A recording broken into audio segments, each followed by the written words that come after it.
tardes, amigos, soy Carla Díaz, este es mi canal Investigando la Historia, y en esta tarde, noche, tengo conmigo un invitado sumamente especial, y eso me tiene feliz, al profesor Ariel Horowitz de Moriah International Center. Buenas tardes, profesor.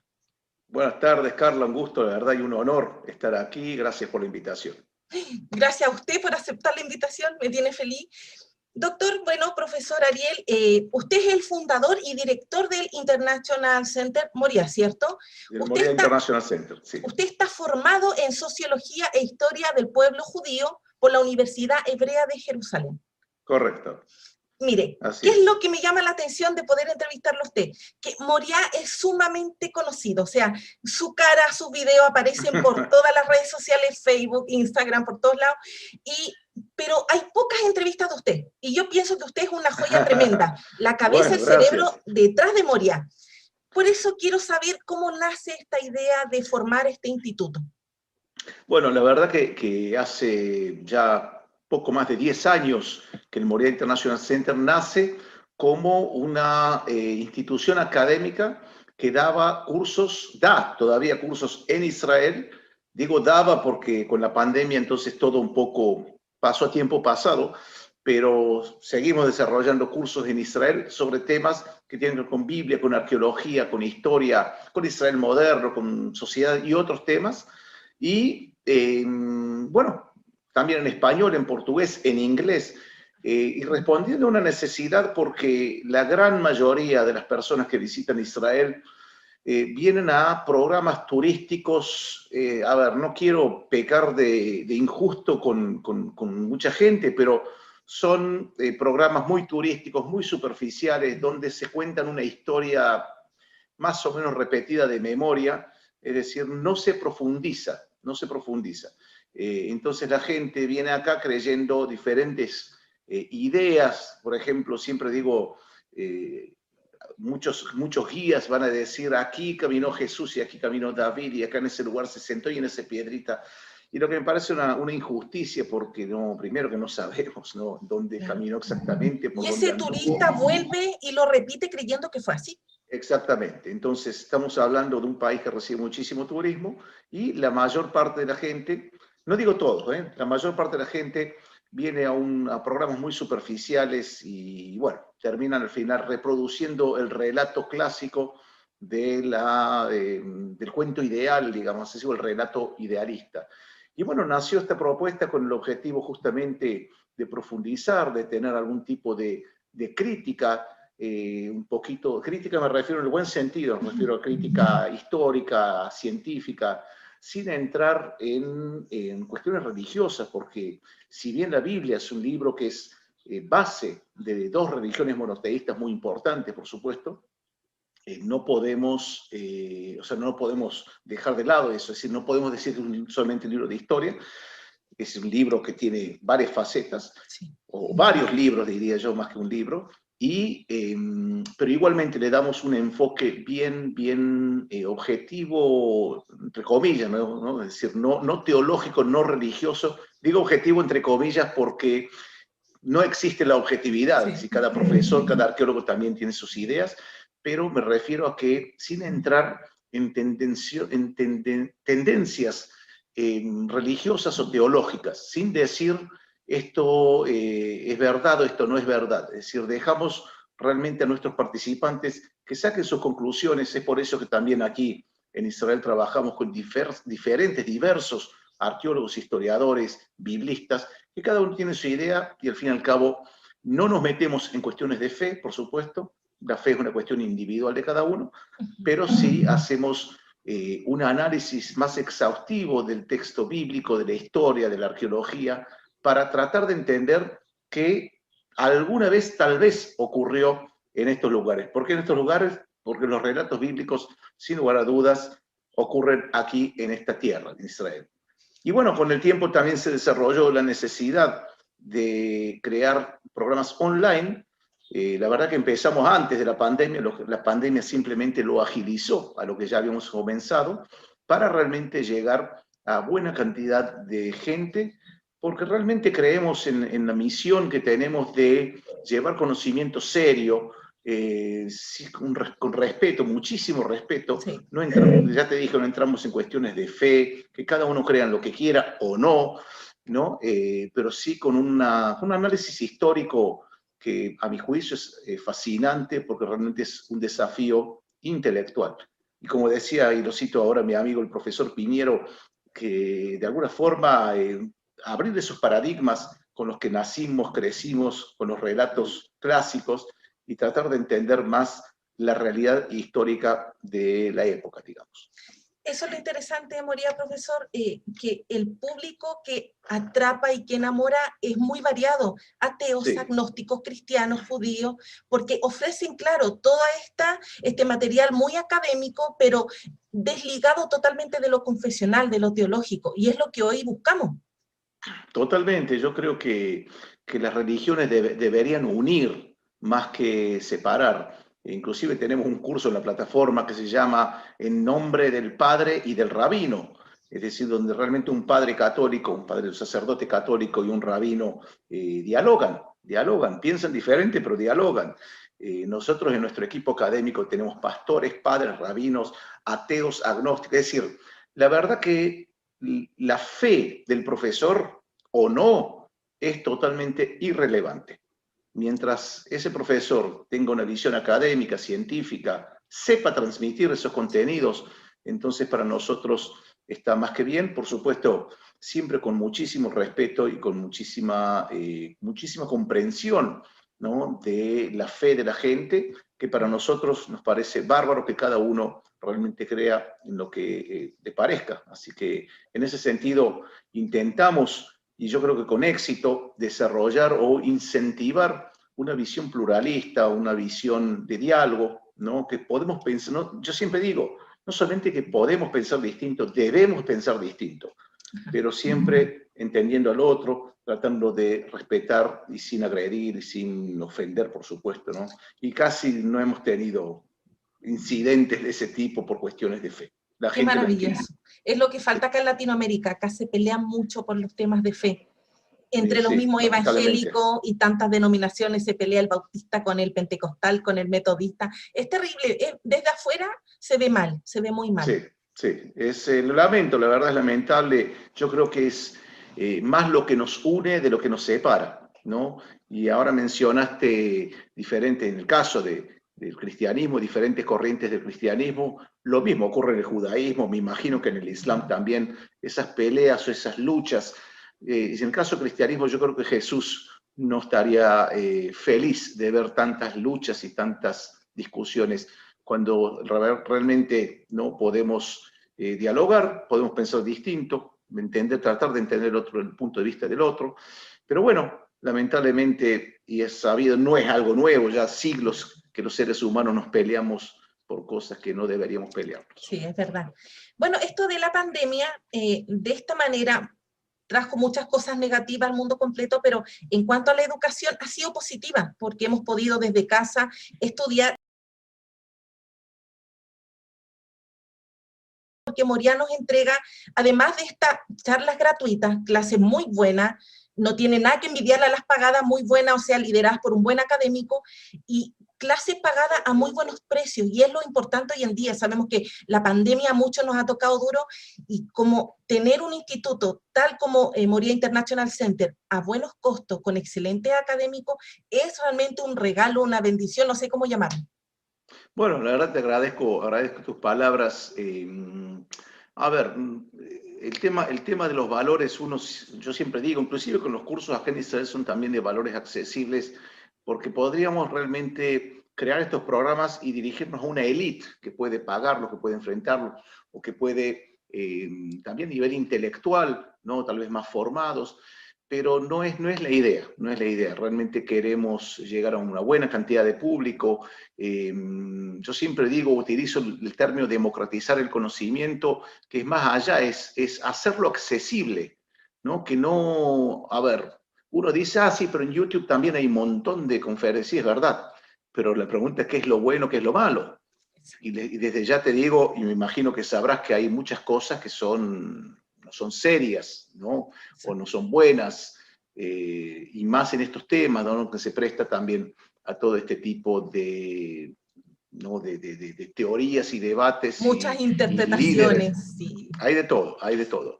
Y en este caso nosotros estamos llevando conocimiento con profesores de renombre, realmente profesores que aparecen en documentales, ¿no? En Netflix, en National Geographic, en entrevistas. El profesor Piñero, que recién lo mencioné, lo que recuerdo, me dijo que participó en 600 entrevistas televisivas, es decir, estamos tratando con gente realmente que tiene una reputación, doctor Adolfo Reutemann, que seguramente lo conocen, doctor Daniel Weinstock, y mucha gente seria que realmente se ha enganchado, como se dice en Argentina, ¿no? Se han comprometido, apasionado por esta propuesta de poder realmente transmitir décadas de estudio, de investigación, para un público que jamás tal vez hubiesen llegado. Entonces, de esta forma tratamos de aproximar a esos profesores a ese conocimiento y también con el respaldo de varias universidades de, bueno, tanto el continente americano como en Europa y en Israel, que están dando certificados a través de nuestros programas. Lo que también nos llena de orgullo, de felicidad saber que universidades serias nos están apoyando en esta propuesta y de alguna forma llevar, ¿no? El conocimiento de las universidades que diría hasta hace muy poco, estaban en esas torres de marfil inaccesibles, y ahora realmente a través de estos programas podemos llevarlo a muchísima, muchísima gente. Exacto. Moriá no es una escuela patito, como dicen en internet, es sólida. Tratamos de transmitir eso, sí. Sí. Yo creo que sí. Bueno, modestia aparte, pero creo que sí. Yo soy de ese público, alguien común y corriente que no tenía pensado acceder a una educación que estaba dentro de la academia, dentro de las universidades. Claro. Entonces, de verdad que para mí todos estos estudios, estudiar también con el profesor Antonio Piñero es maravilloso. Es algo que no imaginé nunca. Entonces, en estos tiempos se están dando todas estas cosas, todos los mecanismos, los planetas se alinean para que podamos tener buena educación.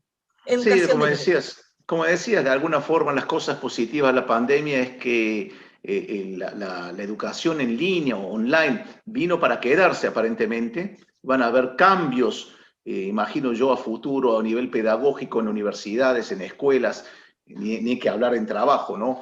De lo presencial versus lo virtual, que en una época era versus, ahora se van a ir complementando, me imagino yo.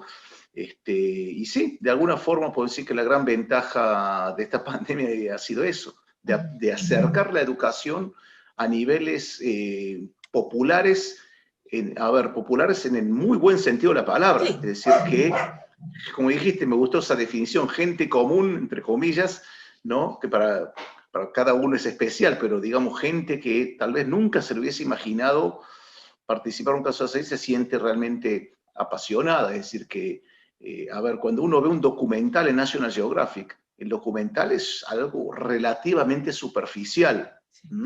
Acá nosotros de alguna forma tratamos de llevar mucho más profundidad para que realmente la gente común, como dijiste, pueda tener ese acceso y disfrutar. La verdad que es un desafío intelectual interesante.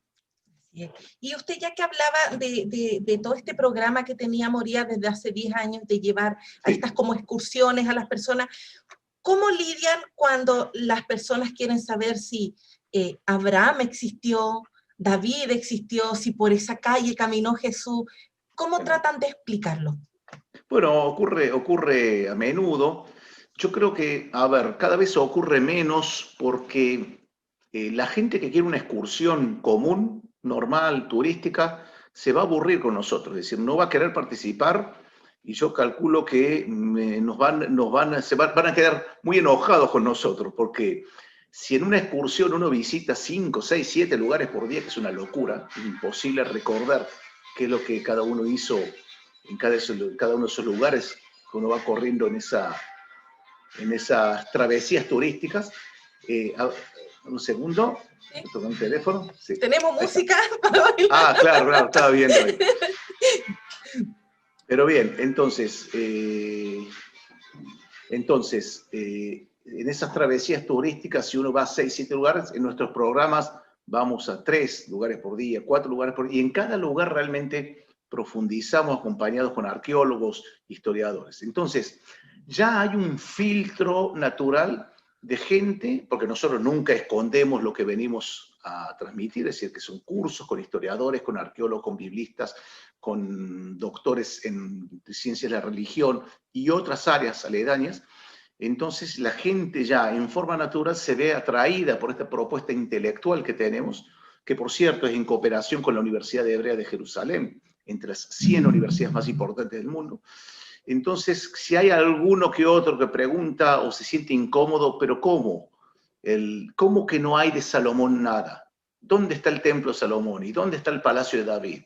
Y cuando uno dice que realmente las pruebas arqueológicas son mucho menos de lo que alguna vez, tal vez, me imagino, mucha gente se imaginó, pero por otro lado, también son suficientes como para demostrar la existencia, como por ejemplo del rey David, por dar un ejemplo recién mencionado.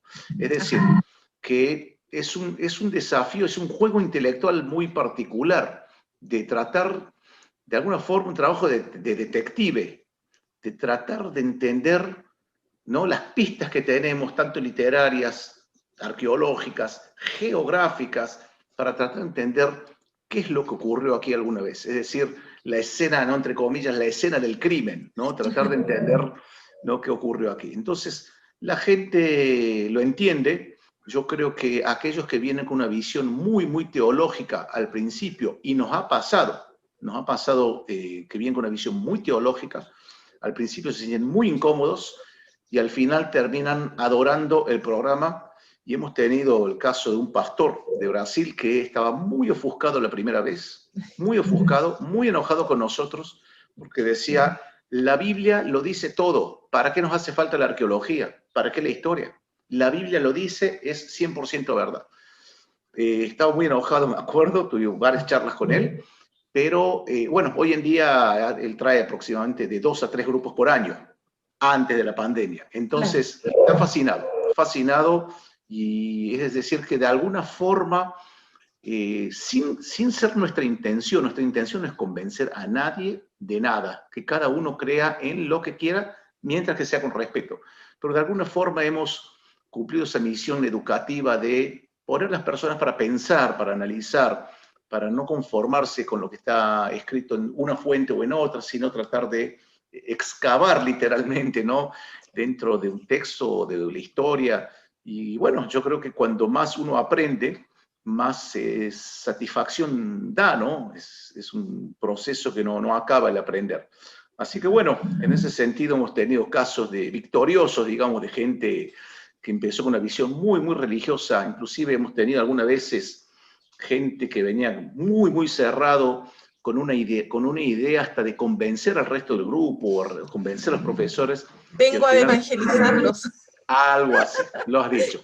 Y al final han salido con un valor agregado mucho más significativo, porque han visto el contexto histórico, ¿no? Es decir, y voy a dar un ejemplo cuando hablamos contexto histórico.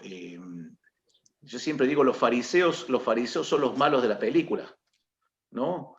Pero ¿quiénes eran los fariseos? Ahora, si le preguntas a la mayor cantidad, o una buena cantidad de, en este caso, cristianos que siguen el Nuevo Testamento, probablemente no sepan decir una palabra quiénes eran los fariseos, fuera de decir que eran los malos de la película, los hipócritas. Pero bueno, acá nos ponemos a analizar quiénes eran los fariseos. Entonces, ahí de repente uno abre la mente y el texto bíblico recibe otra perspectiva inimaginable para la gente que tenía únicamente esa visión de, hasta diría, un poco superficial, ¿no?, textual, y de repente, como dice el doctor Adolfo Roitman, mi amigo, la Biblia es un libro complicado, muy complicado de entender. Hace falta varias ciencias alrededor que la puedan explicar. La filología, la geografía, la historia, la arqueología, es decir, la epigrafía, es decir, muchísimas ciencias alrededor para poder tratar de entender qué es lo que ocurre. Y la mayor parte de la gente, por supuesto, no tiene acceso o no quiere tener acceso también a esas comprensiones. Y bueno, nosotros entramos en ese mundo muy profundo, ¿no?, de tratar de entender el contexto histórico del texto bíblico. como usted menciona a los fariseos, muchas veces esa idea de que eran los malos de la película no viene ni siquiera de la Biblia, sino más bien de las películas. En Semana Santa, Jesús de Nazaret, te muestran ese lado malo de los fariseos, y no muestran a Jesús como un fariseo, ni como un judío, sino que lo llegan a mostrar hasta como un cristiano. Sí, bueno, el judaísmo de Jesús es una cuestión que incomoda tanto a judíos como a cristianos, ¿no? Es decir, no saben cómo digerir ese judaísmo de Jesús, tanto de un lado como el otro. Ni que hablar que mucha gente, tanto de un lado como de otro, no saben que Jesús era judío. Es decir, porque tenemos a veces, como decís, no bien el tema de las películas y el tema del imaginario colectivo, pero sí, yo creo que es, inclusive el Nuevo Testamento, los Evangelios en particular, ¿no? Son textos meramente y puramente judíos. Son discusiones judías internas, fascinantes, por cierto, ¿no? Y es interminable la cantidad de análisis y cosas que uno puede descubrir. Es decir pero la mayor parte de la gente no lo sabe, no lo conoce, se queda tal vez con el relato de alguna forma un poco infantil, ¿no? Que las cosas ocurrieron así, secuenciales, ¿no? Y uno no se pone a analizar a veces que hay contradicciones no solamente en los evangelios, sino también en la Biblia hebrea. Entonces uno no sabe cómo, cuando uno se pone ese espejo que hay contradicciones, a veces la gente puede chocarle eso.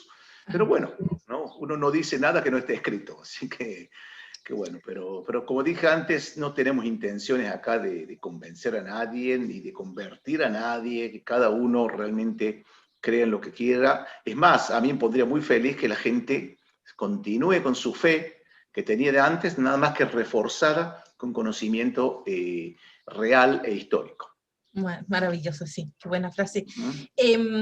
Bueno, porque es bien común hoy en día este fundamentalismo bien fuerte de, no, es que la Biblia es infalible, es inerrante, y si Dios lo dijo, está aquí escrito y así es. Correcto. Ay, que cuesta tratar con gente así, a mí me ha tocado. Sí, bueno, eso ocurre, no ocurre de ahora, no es un fenómeno actual. De hecho, estamos hablando de siglos y siglos de la inerrancia de la Biblia. De hecho, la investigación científica de la Biblia es una ciencia relativamente reciente, del siglo XVIII, siglo XIX, es decir, que estamos hablando de algo novedoso, pero sí, por supuesto que aquellos que investigan y que lo toman más en serio, lo que se llama ciencias bíblicas, por supuesto van a descubrir un mundo, tal vez, yo digo un mundo subterráneo, ¿no? Porque la faz de la Tierra es un relato maravilloso, armónico, pero cuando uno se pone a comparar y ver y leer, por supuesto que va a encontrar contradicciones, que te voy a decir más, los propios rabinos del siglo III, del siglo IV, del siglo V, y los propios padres de la Iglesia identificaban esos problemas, esas contradicciones. De ahí que nace la exégesis, por ejemplo, o diferentes interpretaciones. ¿Cómo se explica? No voy a dar ejemplo ahora, ¿no? Pero ¿cómo se explican diferentes contradicciones, sea en el libro de Josué o sean en los evangelios? Entonces ahí que vienen, sean rabinos, sean padres de la Iglesia, a tratar de explicar esas contradicciones que están ahí a la vista. Veían que habían contradicciones, claro que sí. Por supuesto. Y nadie se alarmaba por eso. No es que se sentían incómodos. Claro. ¿No? Entonces ya antiguamente se sabía que los propios rabinos, los propios padres veían una Biblia errante a veces, ¿no? Por decir, no sé si existe ese término, ¿no? Pero que las contradicciones que había en el texto bíblico, y nadie se alarmaba y la fe continuaba fuerte, no influenciaba la fe. Así que tal vez la gente en la modernidad tiene temores, ¿no? En una época donde se van rompiendo los mitos, ¿no? Diferentes mitos contemporáneos, entonces tal vez tienen temor, pero bueno, yo creo que en mi opinión, cuanto uno más sabe, puede basar o basamentar su fe de una forma más adulta, de una forma más madura, y yo creo que mucho más enriquecedora que aquellas que no lo hacen. Exacto. Profesor Ariel, ¿cómo es convivir diferentes tipos de religión en Israel? ¿Cómo se logra la paz, el respeto, la armonía? ¿Cómo se llega a eso? Bueno, a ver, Israel tiene una imagen bastante negativa en el mundo, Se cree que acá estamos todo el día peleándonos, hay bombas, terrorismo, cuchillos, y la verdad que es tan lejos de la realidad eso, no sé cómo explicarlo, pero es muy, muy lejos. Lo puedo explicar con un ejemplo simple. Yo muchas veces en el pasado, antes de la pandemia, viajaba mucho a Brasil. Entonces, cuando llegaba ahí, los brasileños me decían, pero ¿no tienes miedo de vivir en Israel con toda la guerra? No sé qué. Yo le explicaba que no, que acá es mucho más seguro que, diría que en la mayor parte de Latinoamérica. Daba ejemplos, ¿no? De acá, robos, cosas muy raro que ocurran. Ocurre, pero muy raro. Y lo gracioso es cuando mis amigos aquí en Israel me decían, te vas a Brasil y no tienes miedo de ir a Brasil, porque ¿qué se sabe? ¿Qué imaginario tenemos? Robos, secuestros Las y favelas, otras sí. cosas. Claro, ¿no? Miseria. Ahora, yo fui a Brasil 20 veces, jamás me tocaron un pelo, nada.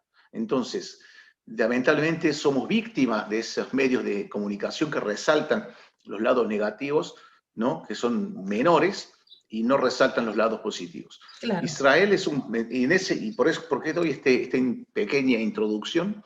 Porque en Israel, acá realmente, como dijiste, se conviven diferentes etnias, diferentes religiones, y hay convivencia. A ver, no es una relación, tal vez en algunos casos, de amor y de pasión, ¿no? Pero hay convivencia en el sentido que es más, yo vi una ciudad cerca de la Galilea, en el Valle de Jezreel, donde hay muchos árabes, ¿no? Y por supuesto judíos, que son la mayoría.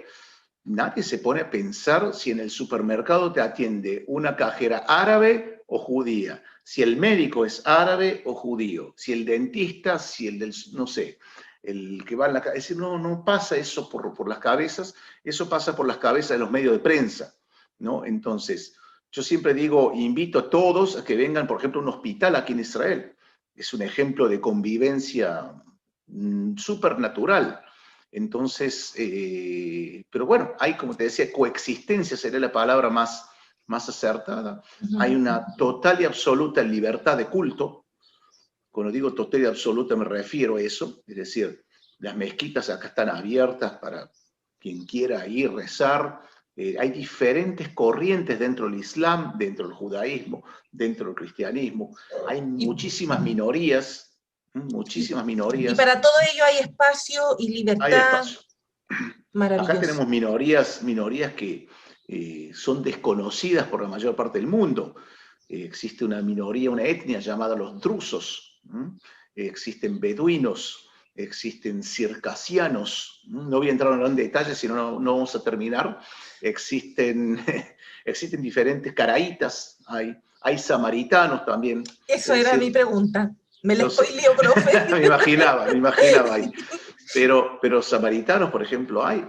Es decir, que cada uno tiene su libertad de culto, bueno, en caso de samaritanos, sinagogas, en caso de beduinos, mezquitas, drusos tienen sus lugares santos también, circasianos que son musulmanes también tienen sus mezquitas, es decir, y no pasa nada, es decir, no hay tensión, no hay... ¿no? Es decir, es algo común, hay tensión. Es común, es algo habitual. Que estén sí, es algo habitual. Pueden haber tensiones, no es una relación de amor y de paz total. Hay tensiones, es decir, pueden haber, pero no se sienten en el día a día.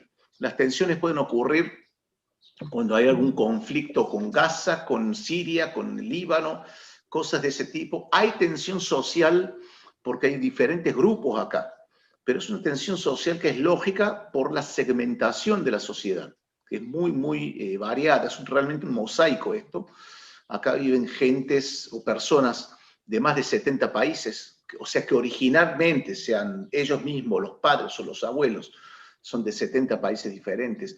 Estamos hablando de una población de 9 millones de personas, 2 millones son árabes, israelíes, es decir, que son ciudadanos, que hablan la lengua materna es el árabe, y así un montón de, tenemos los Bahá'í también, que no los mencioné, diferentes minorías. Bueno, acá hay un templo Bahá'í, acá en Chile. ¿Sí, en Chile? Sí, cerca de acá de donde yo vivo tengo un templo hermoso Bahá'í. Bueno, acá está el centro Bahá'í mundial, así que bueno, si todo el mundo convive, no hay ningún problema, se respeta sin problema. Buenísimo. Y ya que habló de los samaritanos, que también era parte de mi pregunta, los samaritanos, todos sabemos que de las bases textuales que hay para poder analizar la Biblia, el Pentateuco samaritano es una de ellas. Sí. Hoy en día hay samaritano, entonces dice usted, y en sus Claro. cultos leen el Pentateuco samaritano, Claro, me imagino yo. claro, correcto. Es decir, hoy en día estamos hablando de prácticamente entre 900 y 1000 samaritanos que mantienen la cultura, la religión, las tradiciones. Estamos hablando de uno de las etnias más antiguas del mundo. Es decir, que son los descendientes de aquellos samaritanos bíblicos, o al menos ellos se consideran así, y también de acuerdo a registros históricos, realmente los samaritanos fueron mermando, ¿no? Por diferentes persecuciones, no voy a entrar en eso, pero el pueblo sí fue mermando hasta hoy ser realmente una minoría que está, no quiero decir en extinción, pero está con problemas serios de continuidad, al ser muy poquitos. Se concentran en 2 ciudades, una que es Jolón está al sur de Tel Aviv, en Israel, y la otra ciudad es en Nablus, que Nablus, o Shem, o Siquem, que es lo mismo, es una ciudad palestina, es decir que tenemos la mitad pertenecen a Israel y la otra mitad a territorio palestino, a la autoridad palestina. Sin embargo, los samaritanos que están en territorio palestino tienen 3 ciudadanías ellos, son triple ciudadanía, son palestinos, son jordanos, porque antiguamente era territorio jordano, hasta el año 67, y también Israel les dio ciudadanía por una afinidad que hay lógica en cuestión étnica y religiosa, ¿no? Es decir, cierta convivencia. Y ellos viven en un barrio en Nablus, donde está también el lugar santo, que es el Monte Gerizim. Ellos viven en un barrio que está un poquito apartado de la Nablus palestina, es un barrio un poquito más, donde uno puede tener acceso, lógicamente.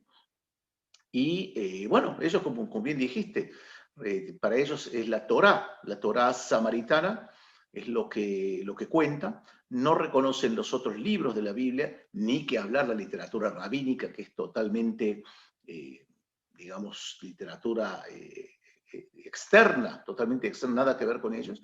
Mantienen un idioma que es un idioma samaritano, que recuerda mucho al hebreo antiguo. Al hebreo. Al hebreo antiguo, es decir, no a las letras del hebreo actual, sino a las letras, lo que llama... el paleo. Claro, el paleo hebreo, es decir, estamos hablando de las letras que se pueden encontrar en inscripciones arqueológicas únicamente, que datan de la época del primer templo. Entonces, prácticamente es el alfabeto que tienen los samaritanos. Ellos, por ejemplo, tienen tradiciones que siguen la Torá al pie de la letra. Hasta el día de hoy se siguen haciendo sacrificios, por ejemplo. Sean Sukkot, sean en tabernáculos, en Pesaj o en Pascua. Sukkot, en Pascua. En Sukkot hacen las Sukkot también al estilo un poco bastante diferente que de lo que son las cabañas judías, con otras tradiciones. Tienen la mezuzá, por ejemplo, la mezuzá que es aquel... que va en las puertas. Digamos, claro, que están las puertas donde tienen unas oraciones, ellos la tienen no dentro de una cajita de plástico, de madera, de cuero, de mármol o lo que sea, sino que la tienen arriba de las puertas, como está escrito en la Torá, colocarás arriba de las puertas. Entonces toman eso de un punto de vista literal. Y bueno, es muy, muy interesante estar por ahí. Yo espero en alguno, está planificado, no quiero prometer nada, pero en el marco de los cursos y los programas académicos online de Moriah, también vamos a tener presencia, espero yo, de un líder samaritano que nos cuente también cómo es la vida de un samaritano hoy. Sería muy interesante. Sí, realmente es muy, muy interesante. Ellos hablan hebreo, perfecto, hablan árabe, perfecto. Me refiero a los que están en Nablus. Los que están en Jolón son israelíes para todo. Van al ejército, trabajan, hablan hebreo, árabe, calculo que no. Pero bueno, tiene un problema realmente de continuidad, de supervivencia a nivel étnico, a nivel cultural, son muy poquitos, entonces tratan de alguna forma de perpetuar esa comunidad, esa religión que es muy, muy interesante. Profesor, actualmente, por temas de pandemia, ¿hay yacimientos arqueológicos activos? Hay algunos sí que están activos, muchos, yo diría La gran mayoría no, porque están basados en gente de afuera, voluntarios que están en el exterior.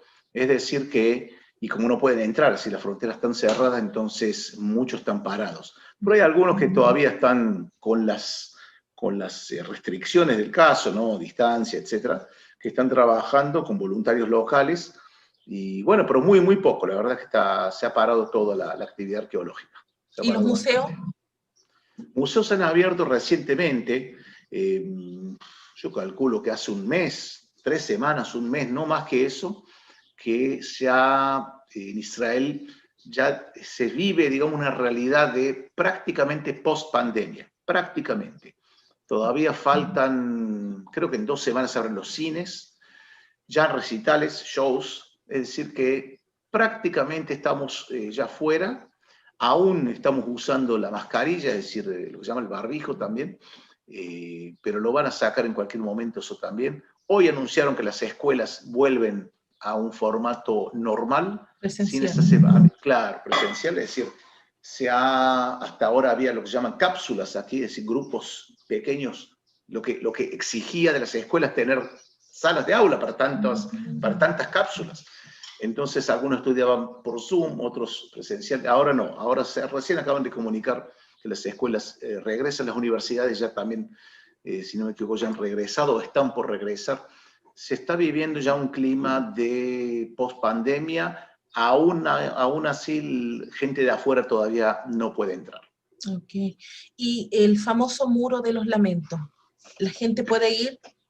Sí, ahí desde el principio de la pandemia, es decir, cuando no había aislamiento, han creado ahí especies de como separadores, ¿no? Es decir, de tal forma que haya grupos pequeños que están rezando juntos. Ahora hay menos control, menos implementación de esas reglas, porque realmente se vive un clima ya bastante post-pandemia. El fútbol volvió inclusive de eventos deportivos, culturales, pero el Muro de los Lamentos sí está separado, interesante, inclusive de acá a poco estaremos publicando un video que muestra justamente eso, cómo el Muro de los Lamentos está dividido como en pequeñas salas, ¿no? Separados por esos separadores, esa especie de biombos, si quieren, para que no haya tanta aglomeración. Y ya que mencionaba a las escuelas, y con esto ya terminaría la entrevista, profesor, allá, ¿cómo es la educación en Israel? Me refiero al lado religioso. ¿Es una educación laica, ortodoxa? ¿Cómo es? Bueno, acá, como ya hablamos recién, es un mosaico multicultural muy particular. Y cada religión, voy a empezar por religiones. Cada religión tiene su autonomía, es decir, los cristianos de Nazaret, por ejemplo, que son bastantes, básicamente el 30% de la ciudad son cristianos, árabes cristianos, tienen un programa de estudio acorde a un programa cristiano. Los musulmanes van a tener un programa de estudio musulmán y los judíos van a tener un programa de estudio judío. Ahora, siendo que la población judía es la mayoría, estamos hablando del 80%, dentro de la población judía también hay ramificaciones y también hay autonomías en el sistema de estudio. Entonces, tenemos, por ejemplo, la línea ortodoxa, ¿no? Aquellos que tal vez ven de negro, aquellos que vieron Shtisel en Netflix, o aquellos que vieron Nada Ortodoxa también en Netflix, aquellos que están de negro. También dentro de los ortodoxos hay diferentes corrientes, ¿no? Hablamos recién de las separaciones, las discusiones. Ahí también, por supuesto, hay discusiones y hay guerras mundiales a veces por nada. Pero bueno, hay también independencia en el sistema de estudio. Entonces, los ortodoxos básicamente tendrán un sistema de estudio. Hay otra línea que se llama la línea estatal religiosa. Estamos hablando tal vez, si tengo que estereotiparlo de alguna forma externamente, aquellos que utilizan kipá o kipot coloridas, ¿no? De colores, usan jean, camisas, es decir, religiosos ortodoxos que son modernos, por así decirlo, entre comillas, que están adaptados a la sociedad, son parte de la sociedad, van al ejército. Los ortodoxos que están de negro, la gran mayoría no va al ejército, por ejemplo. Muchos de ellos no trabajan, es decir, pero tienen su sistema propio. Los religiosos que son, llamémoslo, más modernos o más tradicionalistas, también tienen su sistema de estudio. En tanto, en la línea ortodoxa se va a estudiar puramente religión y rara vez se estudia matemática, inglés o física, porque son profesiones o son materias laicas, así lo llaman, que no son sagradas, entonces no se estudia, que eso crea un problema después que es para otra charla, pero en tanto que los religiosos más modernos sí tienen Torá, Talmud, religión, pero también estudian matemática, física, química, vamos a tener el sector que es el más amplio, que es el sector laico. Y dentro del sector laico, bueno, el estudio es un estudio laico como cualquier escuela del mundo occidental, que se estudia historia, geografía, física, matemática, inglés, a veces inclusive mucho, ciencias, etcétera, pero también, por supuesto, hay materias relacionadas con Tanaj o con Biblia. No va a haber, por ejemplo, materias de religión. Por ejemplo, hablando de las autonomías, en cuanto en las otras corrientes religiosas, hay materias relacionadas a religión, no sé, a reglas de kashrut, por ejemplo, o del cuidado del Shabbat, o ritos, por ejemplo. En la parte laica, todo eso no va a haber. ¿Qué sí va a haber? Va a haber el estudio bíblico, que es desde un punto de vista también secular. Se estudian las historias, todo bien. No desde un punto de vista científico, porque son niños todavía, es decir, claro, de todas maneras, los niños reciben un relato, pero sí desde un punto de vista secular, a veces se van a estudiar valores que se aprenden de esos relatos bíblicos. El Shabbat, por ejemplo, se va a hacer algún tipo de ceremonia en la escuela los jueves o los viernes, dependiendo de las escuelas, previo al Shabbat, ¿no? Para dar el recibimiento del Shabbat, y ahí, listo. Y las fiestas, por supuesto, ¿no? Las fiestas que se celebran, se hacen ceremonias, pero siempre desde un punto de vista secular y no religioso. Pero hablando del Shabbat, siempre yo escuché que para el Shabbat el país completo se paralizaba. O sea, supermercados, todo se paralizaba. ¿Eso es tan así? No, depende dónde. En ciudades como Jerusalén, que es una ciudad que tiene una gran mayoría ortodoxa o religiosa, la gran parte de los negocios, restaurantes, supermercados va a estar cerrado. ¿Sí? Aún así, hay lugares que están abiertos, ¿no? Que tienen permiso especial para abrir, que pueden ser algún kiosco, puede ser un almacén, restaurantes, por supuesto, cines que pueden estar abiertos. Lo que pasa que en Jerusalén hay una cuestión comercial también, es decir, siendo que la mayor parte del público mantiene las tradiciones, inclusive aquellos que no son ortodoxos, muchos también mantienen las tradiciones. Si hay un lugar que abre en Shabbat, probablemente no lo visiten o no compren ahí. Ya, entonces, pero no que van a piedrarlo o algo. No, eso no. En Tel Aviv está a 60 kilómetros de Jerusalén, es lo opuesto. Uno sale de Tel Aviv, va a Jerusalén y cree que está en otro planeta, no en otro país, en otro planeta. Son realidades totalmente diferentes, a 45 minutos de viaje, 60 kilómetros entre una ciudad y otra, las dos grandes ciudades de Israel, grandes en términos israelíes, no son muy pequeñas a niveles latinoamericanos, pero son dos realidades totalmente diferentes. En Shabbat, un viernes a la noche, por ejemplo, Jerusalén va a estar prácticamente vacía, sin gente, sin tránsito, sin nada. Mucha gente, digamos, en las casas, ¿no? En Tel Aviv es la misma gente de Tel Aviv está en las playas, en bikini, jugando al tenis de playa, es decir, jugando al fútbol. Es decir, que estamos hablando de dos ciudades muy opuestas. En el medio, por supuesto, hay ciudades o digamos, o sitios, ciudades, aldeas, que son más tradicionalistas, menos tradicionalistas, y de acuerdo a eso va a haber más abierto en Shabbat y menos abierto en Shabbat. Tenemos que tener en cuenta que casi 2 millones de personas aquí son de árabes o cristianos o musulmanes que no respetan el Shabbat, sino, no es que no respetan el Shabbat, no está en la tradición. No lo celebran, claro, no es su tradición.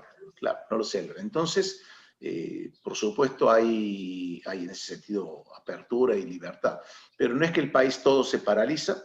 Hay un día en el año en donde todo, absolutamente todo está cerrado, y ese es Yom Kippur. eso sí. Salvo, por supuesto, en los lugares árabes o en otras minorías que es irrelevante que esté cerrado todo, porque de vuelta hay cierta una autonomía cultural, y no solamente en el sistema educativo, sino también en la religión y en la cultura.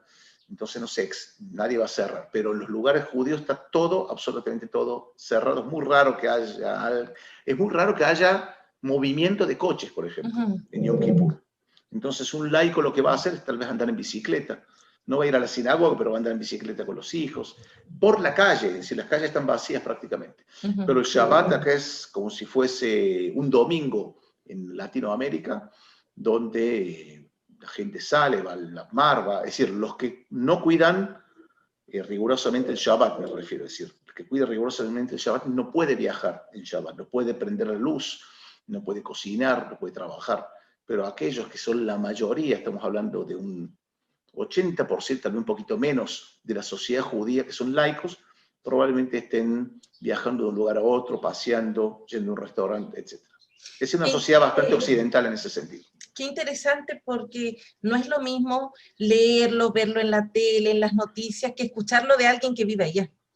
Claro, sí, sin dudas. Eso siempre. Pero bueno, también te invito a que preguntes a otra gente que tal vez tengan otras visiones, pero. No, con la de usted me basta y sobra. Está bien. No, una visión religiosa también tal vez no van a tener otra visión. Pero yo trato, bueno, estudié sociología, trato de dar un panorama más descriptivo de qué persona. Exacto, me ha dicho como todos los puntos de vista, de cómo lo hacen los religiosos, laicos, entonces, fascinada, de verdad. Y bueno, le agradezco por este tiempo, profesor Ariel Horovitz, por haber aceptado esta invitación, y espero que no sea la última, que pueda haber más. No, para nada, Carla, será un enorme placer volver a vernos, y bueno, te deseo éxito en este emprendimiento educativo que también estás haciendo de también llevar conocimiento a mucha gente. El canal está muy bueno y bueno, que sigan los éxitos. Muchas gracias, profesor. Me despido de la gente con usted, pero quédese un ratito más conmigo, por favor. Bueno, por supuesto. Nos despedimos. Gracias. Que estén todos muy bien. Gracias. Adiós.